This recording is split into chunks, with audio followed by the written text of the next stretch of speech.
கேரள திருச்சூர் அதிரப்பள்ளி சாலையில் காட்டு யானையிடம் பணம் எடுத்து இடையூறு ஏற்படுத்தியதால் கோபம் கொண்டு துரத்திய யானையிடமிருந்து தப்பிக்க தலைதிரிக்க ஓடிக்க இளைஞர். Video viral. காட்டு யானையை பணம் எடுக்கும் போது யானை கோபமடைந்து தாக்குதல் நடத்தலாம். இது ஆபத்தான விளைவுகளை ஏற்படுத்தும். யானைக்கு அருகில் சென்று செல்ஃபி எடுக்கும்போது யானை துரத்தி தாக்குதல் நடத்திய சம்பவங்கள் அதிகம் நடைபெற்றுள்ளன. சாலை வழியாக பயணிக்கும் சுற்றுலா பயணிகள் வனவிலங்குகள் அருகே வாகனங்களை நிறுத்தி இடையூறு செய்யக்கூடாது என வனத்துறையும் தொடர்ந்து எச்சரித்து வருகின்றனர். அவ்வப்போது கண்காணிப்பு பணிகளும் ஈடுபட்டு வருகின்றன.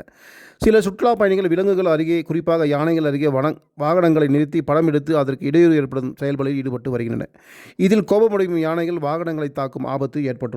கேரள திருச்சூர் அதிரப்பள்ளி சாலையில் காட்டு யானையை படம் எடுத்து இடையூறு ஏற்படுத்தியதால் கோபம் கொண்டு துரத்திய யானையிலிருந்து தப்பிக்க தலைதெறிக்க ஓடிய இளைஞர் வீடியோ தற்போது வைரலாகி வருகிறது.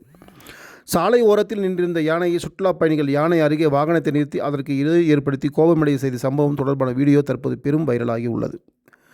வனத்துறையினர் இது பற்றி கூறுகையில், கேரள திருச்சூர் அதிரப்பள்ளி சாலையில் வழியாக பயணிக்கும் பொதுமக்கள் மற்றும் சுற்றுலா பயணிகளிடம் சாலையோரம் உலா வரும் வனவிலங்குகள் அருகே வாகன நிறுத்தி இடையூறு செய்யக்கூடாது என தொடர்ந்து வலியுறுத்தி வருகிறோம். எனினும் ஒரு சிலர் இதுபோன்ற செயல்களில் ஈடுபட்டு வருகின்றனர். இது பெரும் ஆபத்தை விளைவிக்கும் என அவர்கள் எச்சரித்தனர்.